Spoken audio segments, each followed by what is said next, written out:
ఓం శ్రీ గురుభ్యో నమః. సాహితీ ప్రియులకు, కవులకు, కళాకారులకు, శ్రోతలకు, ప్రేక్షకులకు నా హృదయపూర్వక నమస్సుమాంజలులు. భాగవతములో ఆణిముత్యాలు అనే ఈ ధారావాహికకు స్వాగతం. ఈరోజు భాగవతంలో అమ్మలగన్నయమ్మ అనే ఆణిముత్యాన్ని గురించి తెలుసుకుందాం. శ్రోతలకు మనవి, దయచేసి నా ఈ ఛానల్ను సబ్స్క్రైబ్ చేయండి, మీ అభిప్రాయాలు తెలియచేయండి.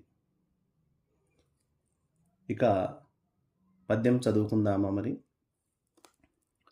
అమ్మలగన్నయమ్మ ముగురమ్మల మూల పుటమ్మ చాలా పెద్దమ్మ సురారులమ్మ కడు పారడి పుచ్చినయమ్మ తన్నులో నమ్మిన వేల్పుటమ్మల మనమ్ముల నుండిడియమ్మ దుర్గమాయమ్మ కృపాబ్దియుచ్యుత మహత్వ కవిత్వ పటుత్వ సంపదల్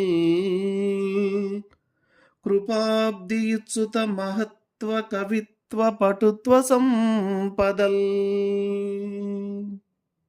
మరొక్కసారి. అమ్మలగన్నయమ్మ ముగురమ్మల మూలపుటమ్మ చాలా పెద్దమ్మ సురారులమ్మ కడు పారడి పుచ్చినయమ్మ తన్నులో నమ్మిన వీల్పుటమ్మల మనమ్ముల నుండిడియమ్మ దుర్గమాయమ్మ కృపాబ్దియుత్సుత మహత్వ కటిత్వ పటుత్వ సంపదల్.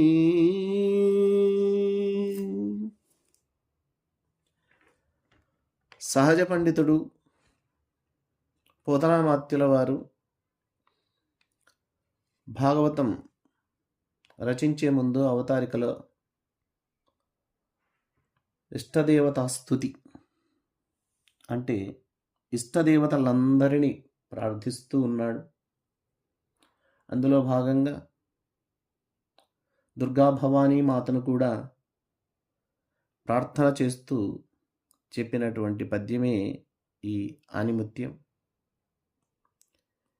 ఇక ఈ పద్య భావాన్ని గురించి తెలుసుకుందాం, అలాగే ఇందులో ఉన్న అంతరార్థాన్ని కూడా విచారిద్దాం. అమ్మలగన్నయమ్మ, అమ్మలందరికీ అమ్మ. ఈ సృష్టిలో 84 లక్షల జీవరాశులుంటే ఈ 84 లక్షల జీవరాశులన్నీ ఉద్భవించడానికి మూలమైన అమ్మలున్నారే, ఈ అమ్మలందరికీ అమ్మ. ముగురమ్మల మూల పుటమ్మ, ముగ్గురు అమ్మలకు మూలమైనటువంటి అమ్మ. ఎవరి ముగ్గురు అమ్మలు అంటే మహాలక్ష్మీదేవి, మహాసరస్వతీదేవి, మహాపరమేశ్వరీదేవి అనే ముగ్గురు అమ్మలకే మూలమైన అమ్మ.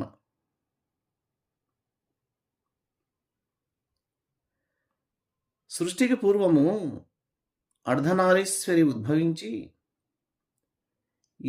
14 లోకాలు సృష్టించిందట. తర్వాత సృష్టి, స్థితి, లయ అనే 3 కార్యాలను నడిపేందుకు బ్రహ్మ విష్ణు మహేశ్వరులను పుట్టించింది. అంతేకాదు, ఆ ఆదిమశక్తియే 3 రూపాలుగా అంటే లక్ష్మీదేవిగా, సరస్వతీదేవిగా, పరమేశ్వరీదేవిగా అవతరించి శక్తి ప్రదాత అయి త్రిమూర్తులకు శక్తినిచ్చింది. ఆ శక్తితోనే త్రిమూర్తులు జగమును ఏలుచున్నారు. లక్ష్మీదేవి అయి ప్రజలకు సిరి సంపదలను ప్రసాదిస్తుంది. సరస్వతీదేవి అయి ప్రజలలో ఉన్న అజ్ఞానాన్ని తొలగించి విజ్ఞానాన్ని ఇస్తున్నది. పరమేశ్వరీదేవి అయి అవసరాన్ని బట్టి ఆదిశక్తి అయి దుర్మార్గులను శిక్షించి ధర్మ సంస్థాపన గావిస్తున్నది. మరి మహాలక్ష్మీదేవి, మహాసరస్వతీదేవి, మహాపరమేశ్వరీదేవి అనే ఈ ముగ్గురు అమ్మలకే అమ్మ. ముగురమ్మల మూలపుటమ్మ చాలా పెద్దమ్మ. అందరికంటే పెద్ద అమ్మ ఎవరు అంటే ఈమె. ఎందుకు పెద్దమ్మ అని పిలువబడింది అంటే, పిండాండ బ్రహ్మాండాల నిండా నిండి ఉన్నటువంటి శక్తి స్వరూపిణి అయినటువంటి అమ్మ కనుకనే ఈమెకు పెద్దమ్మ అని పేరొచ్చింది. సురారులమ్మ కడుపారడి పుచ్చినయమ్మ. సురారులమ్మ కడుపు ఆరడి పుచ్చినయమ్మ. సురారులు దేవతల యొక్క శత్రువులైనటువంటి రాక్షసులకు ఆ రాక్షసుల తల్లి అయినటువంటి దితికి కడుపు కోతను మిగిల్చినటువంటి అమ్మ. కశ్యప ప్రజాపతికి 2 భార్యలు, దితి, అదితి అని. దితికి పుట్టినటువంటి సంతానమే దైత్యులు, రాక్షసులు. అదితి అనే ఆమెకు పుట్టినటువంటి సంతానమే దేవతలు, ఆదిత్యులు అని. వీరిద్దరికి ఎప్పుడూ సఖ్యత లేదు, స్నేహం పొసగదు. ఎప్పుడు చూసినా వైరమే, ఎప్పుడూ కొట్లాడుకుంటూ ఉండటమే. శ్రీ మహావిష్ణువు సహకారంతో దేవతలకు క్షీరసాగర మథనం ద్వారా అమృతం దక్కింది. దేవతల శక్తి పెరిగి రాక్షసులను అణిచివేశారు. ఈ దేవతలు, దానవులు యుద్ధం చేసేటప్పుడు మరి రాక్షసుల శక్తి పెరిగి దేవతల శక్తి తగ్గుతున్నప్పుడు త్రిమూర్తులలో ఎవరైనా కానీ, అలాగే ఈ త్రిమూర్తులకు శక్తిని ప్రసాదించేటటువంటి ఆదిశక్తి కానీ ఉద్భవించవలసిందే. ఆ రాక్షసుల గర్వాన్ని అణచవలసిందే, ఆ రాక్షసులను సంహరించవలసిందే. ఆ విధంగా రాక్షసులను సంహరించి రాక్షసుల తల్లి అయినటువంటి దితి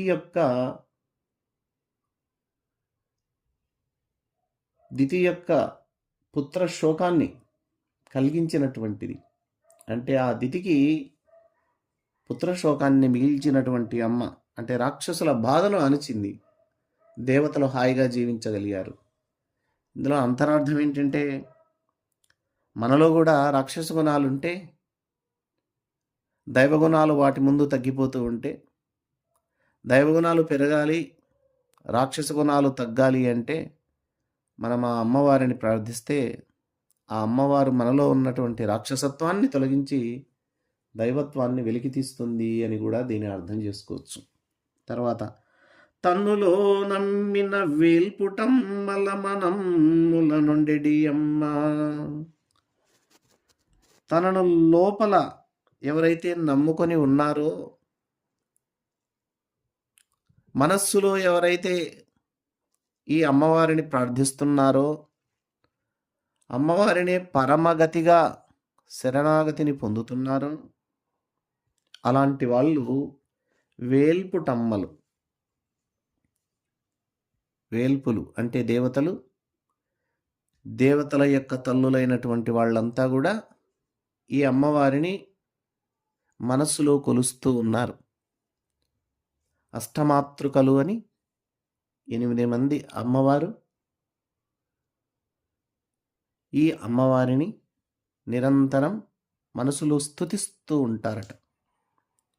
మరి దేవతల తల్లి అయినటువంటి అదితి కూడా ఆమె మనస్సులో అమ్మవారిని ప్రార్థిస్తే ఆమె యొక్క మనస్సులో నుండి ఆమె కోరికను నెరవేర్చినటువంటి తల్లి ఎవరు? ఆ తల్లి దుర్గమాయమ్మ.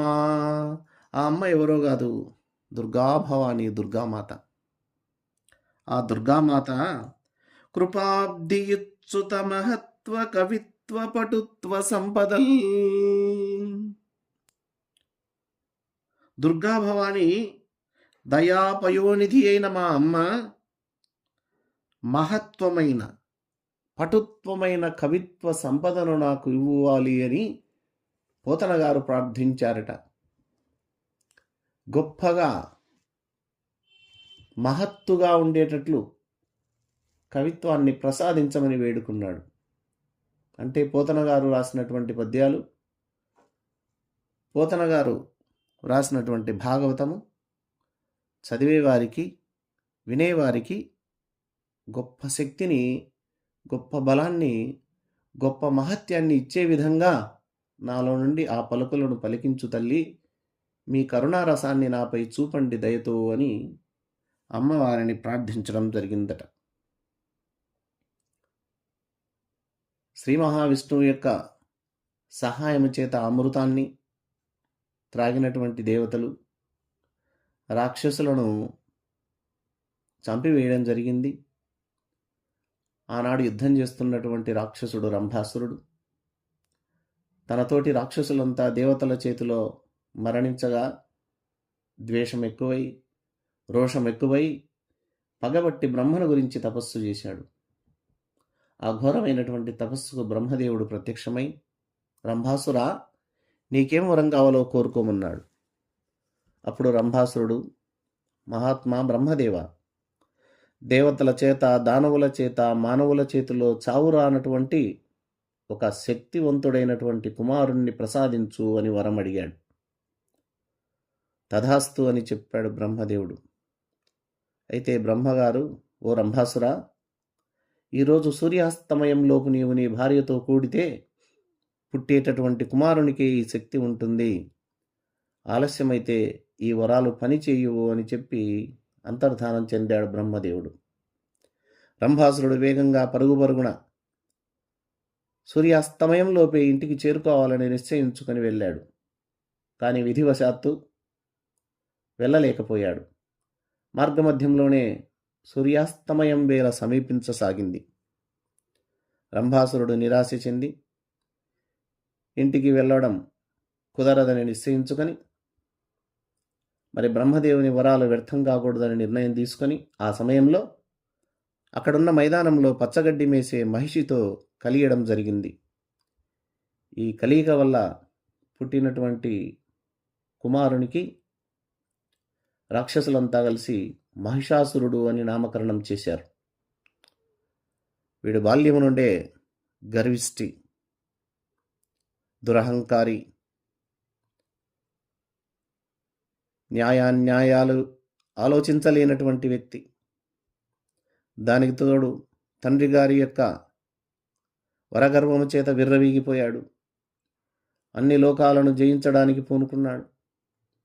మిగతా లోకపు అధీశులనంతా జయించి సంపదలను ఆక్రమించాడు. యజ్ఞయాగాది క్రతువులను ధ్వంసం చేయసాగాడు. మునులను, మహర్షులను, సాధుపుంగవులను చిత్రహింసలకు గురి చేశాడు. కన్నుగోరిన స్త్రీలను చెరబట్టాడు. ఈ విధంగా వాడి యొక్క చేష్టలకు, వాడి దుర్మార్గానికి భూలోకం దద్దరిల్లిపోయింది. వీడి బాధ తాళలేక దేవతలు, మానవులు అందరూ కలిసి శ్రీ మహావిష్ణువు దగ్గరికి వెళ్ళారు. శ్రీ మహావిష్ణువు అన్నాడు, దేవతలారా, మీరు బ్రహ్మదేవుణ్ణి తోడుగా తీసుకుని ఆ పరమేశ్వరుని దగ్గరకు వెళ్ళండి అని సలహా ఇచ్చాడు. వెంటనే దేవతలంతా బ్రహ్మ దగ్గరికి వెళ్ళి విషయాన్ని నివేదించి ఆ బ్రహ్మతో సహా పరమేశ్వరుని దగ్గరికి వెళ్ళారు. తమ బాధను వెళ్ళగక్కారు. పరమేశ్వరుడు కరుణించి, దేవతలారా, మీ సమస్యకు తప్పక పరిష్కారం దొరుకుతుంది, త్వరలోనే జగదాంబ అవతరించి ఆ రాక్షసుల బారి నుండి మిమ్మల్ని కాపాడుతుంది అని వాగ్దానం చేశాడు. దేవతలంతా సంతోషంతో తిరిగి వెళ్ళారు. ఆ తర్వాత శివుని నుండి ఒక తేజస్సు ఉద్భవించింది. అలాగే శ్రీ మహావిష్ణువు నుండి ఒక తేజస్సు ఉద్భవించింది.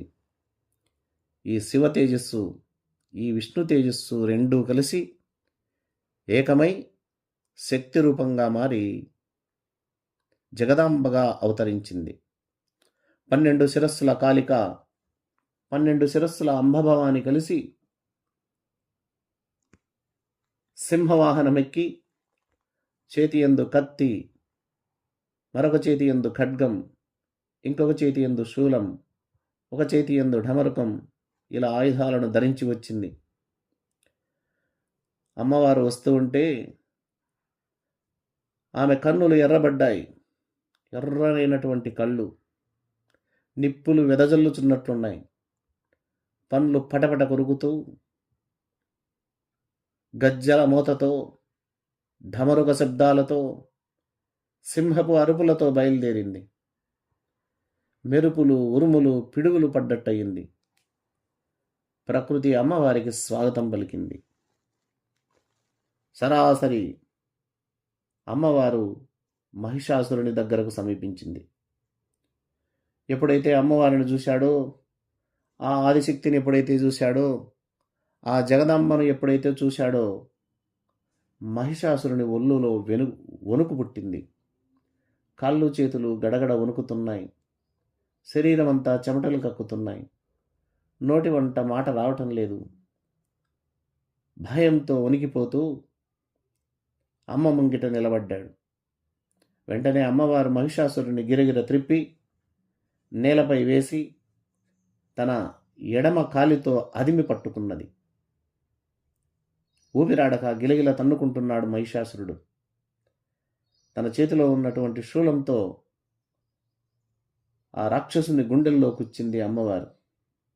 అయితే ఆ రాక్షసుని నుండి ఒక్క చుక్క కూడా రక్తం భూమి మీద పడలేదు.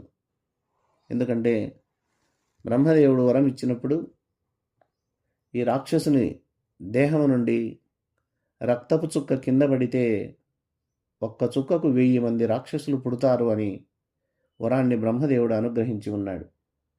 కాబట్టి ఏ ఒక్క రక్తపు చుక్క కూడా కింద పడకుండా ఆ మహిషాసురుణ్ణి అమ్మవారు చంపివేసి దేవతలకు సంతోషాన్ని ఇచ్చింది. లోకాలన్నీ హాయిగా ఊపిరి పీల్చుకున్నాయి. ఈ విధంగా వెలిసినటువంటి దుర్గా భవానీ మాతను పోతన గారు ప్రార్థించి కరుణారసాన్ని తనపై కురిపించమని వేడుకున్నాడు. పోతనామాత్యుల వారే కాదు, మనం కూడా అమ్మవారిని మనస వాచ కర్మణ ప్రార్థిస్తే, ఆమెను మనస్సులో నింపుకుంటే, నిరంతరం స్మరిస్తే మన యొక్క కోరికలు కూడా తీరుతాయి. ఆమె యొక్క ఆశీస్సులు మన మీద నిండుగా ఉంటాయి. పద్యంలో చిట్ట చివరిగా కృపాబ్దియుత్సుత మహత్వ కవిత్వ పటుత్వ సంపదల్, మహత్వ, పటుత్వ, కవిత్వ ఈ 3 పదాలలో పోతన గారు అద్భుతమైనటువంటి బీజాక్షరాలను నిక్షిప్తం చేశాడు.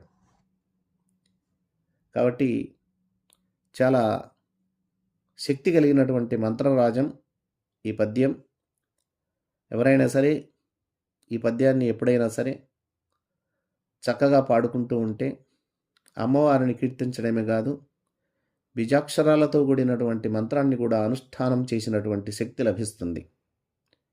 కాబట్టి శ్రోతలు, ప్రేక్షకులు ఈ అద్భుతమైన పద్యాన్ని అందరూ నేర్చుకొని వీలు చిక్కినప్పుడల్లా ఈ పద్యాన్ని మననం చేసుకుంటూ ప్రార్థిస్తూ ఉంటే అమ్మవారిని, వారి దయ మనందరి పట్ల ప్రసరించాలని మనస్ఫూర్తిగా కోరుకుంటూ వచ్చే ఎపిసోడ్లో మరొక భాగవత ఆనిముత్యంతో కలుసుకుందాం.